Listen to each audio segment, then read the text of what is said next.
E aí, pessoal, tudo pronto para mais um Deep Dive? Hoje a gente vai mergulhar num tema que mistura tecnologia de ponta, geopolítica e, claro, muita polêmica. É isso aí, vamos desvendar os bastidores da crescente adoção de IA e outras tecnologias avançadas pelas Forças de Defesa de Israel, a IDF. Exatamente.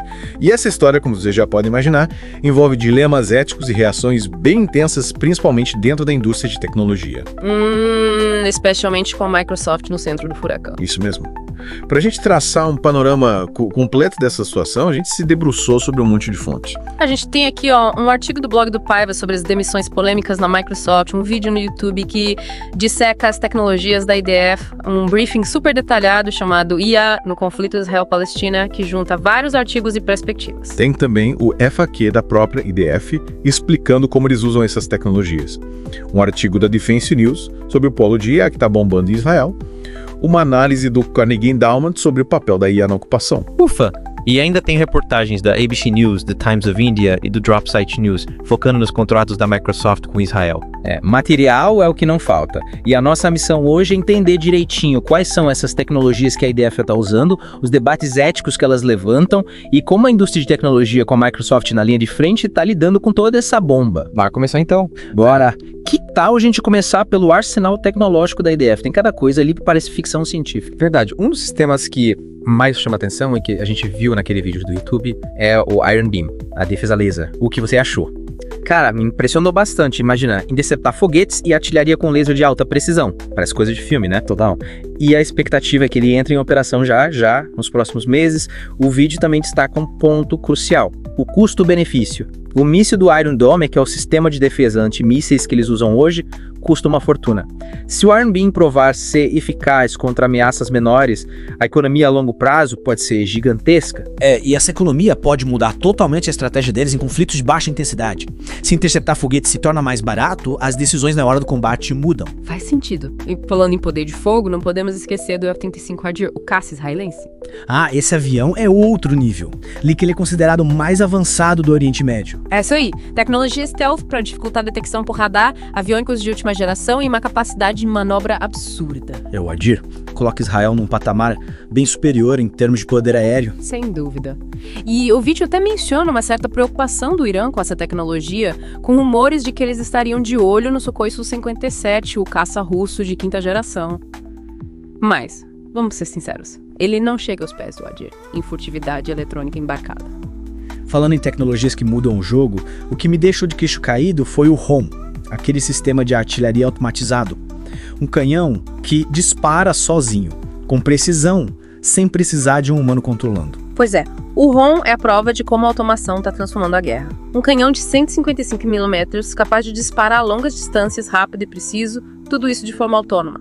Muda tudo em termos de logística e velocidade de resposta. Imagina, menos soldados expostos ao perigo, implantação mais rápida, a artilharia do futuro é essa. Toda essa mistura de diferentes capacidades. Cara, achei sensacional. É a prova de que eles pensam em todos os cenários. Integrar infantaria, engenharia, unidades antitanque, forças aéreas, tudo isso com apoio de inteligência e drones. É como ter um canivete suíço militar, né? Uma força pronta para qualquer parada. Exatamente. E é aí que a inteligência artificial entra com tudo, né? Sistemas como o Lavender mostram o poder da IA na guerra. Sim.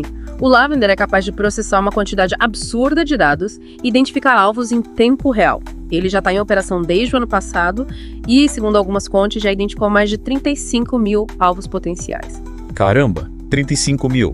Isso mostra a capacidade da IA de analisar informações numa escala que a gente, humanos, nem consegue imaginar. A EA tá mudando as regras do jogo. E não podemos esquecer dos sistemas não tripulados, os VNMs. O Rex MK2, por exemplo, é um veículo terrestre autônomo que está sendo usado para logística, transportando suprimentos e evacuando feridos.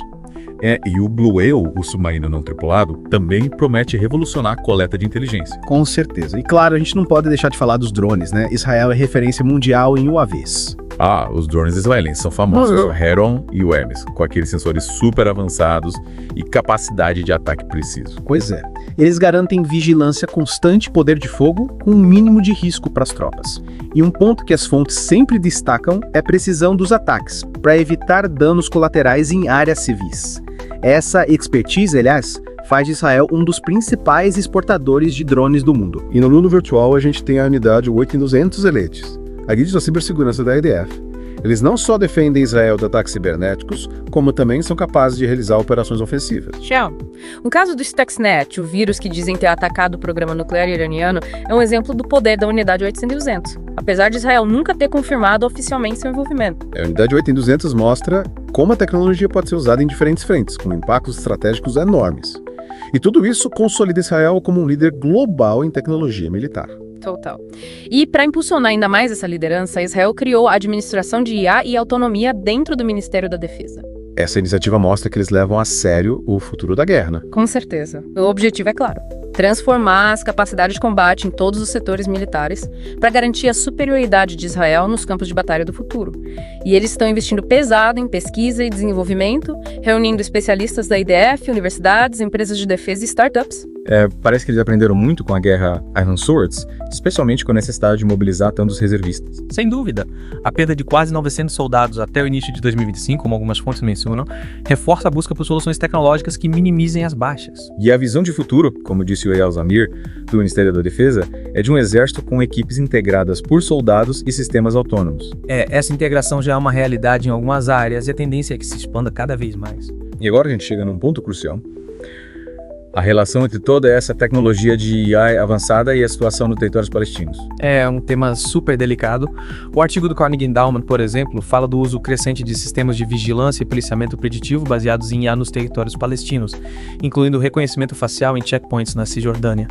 E o uso de drones como o Golden Eagle, que usa IA para rastrear e atacar alvos, também muda a dinâmica do conflito. A ofensiva de 2021 em Gaza, por exemplo, foi chamada por alguns líderes militares israelenses de a Primeira Guerra de IA. Exatamente. A IA pode até aumentar a precisão dos ataques e reduzir os riscos para os soldados israelenses, mas por outro lado a gente tem que questionar se essa tecnologia realmente diminui o sofrimento dos civis palestinos. As fontes mencionam um número alto de vítimas palestinas na ofensiva de Gaza, o que levanta sérias dúvidas sobre o impacto real da IA na redução de baixas civis. A questão central é como a IA está mudando a natureza da guerra e o papel dos humanos nela. E o fato de Israel ser um grande exportador de armas e tecnologias de vigilância torna essa discussão ainda mais complexa. E o investimento em sistemas de armas letais autônomas, os LOCs, também é um tema que gera muita controvérsia. A falta de um arcabouço ético e legal internacional para regular o uso da IA em armas é preocupante. E aí a gente chega na polêmica envolvendo a Microsoft. As demissões da Ibtihal Abu-Said e da Vania Agrawal, depois dos protestos no aniversário da empresa, colocaram os holofotes nesse debate. Foi um caso que deu o que falar, né? As funcionárias acusaram a Microsoft de fornecer tecnologia usada contra os palestinos e a empresa reagiu demitindo elas por conduta inadequada e interrupção do trabalho. A Microsoft defendeu dizendo que valoriza a liberdade de expressão, mas que as funcionárias passaram dos limites.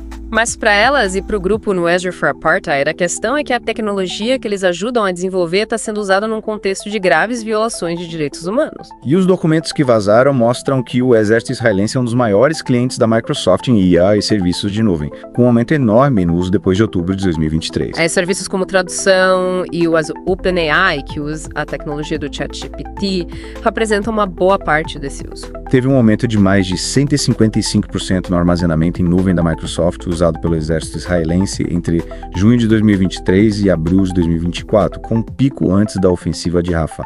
Isso sugere que a IA está sendo usada cada vez mais nas operações militares. E a Microsoft não está sozinha nessa. A Amazon com a AWS e o Google também estão disputando contratos com o exército israelense. Parece que tem uma corrida do ouro para fornecer tecnologia para esse setor. E a forma como o exército israelense contrata esses serviços, com diferentes unidades negociando diretamente com a Microsoft, mostra como a empresa está envolvida em várias áreas das operações militares. E tem outra questão.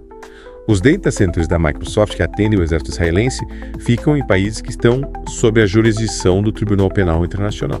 Se o TPI decidir investigar a situação em Israel, a Microsoft pode ter problemas sérios. E as críticas à Microsoft já existiam antes desse caso, né? Tinha gente questionando o patrocínio de eventos com o exército israelense e as políticas de doação de funcionários que favoreciam organizações pró-Israel. A relação da Microsoft com Israel sempre foi controversa. Bom, resumindo a ópera, A gente tem a IDF investindo pesado em pairs e outras tecnologias avançadas, o que levanta sérias preocupações éticas e de direitos humanos, e a Microsoft no meio desse furacão com acusações de força nessa tecnologia usada em violações de direitos humanos.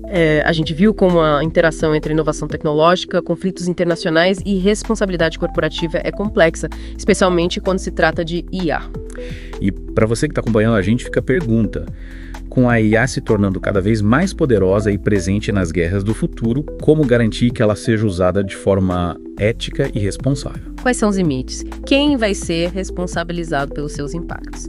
Essas são questões que a gente precisa debater com urgência. Valeu pela companhia, pessoal. Até a próxima. Até mais!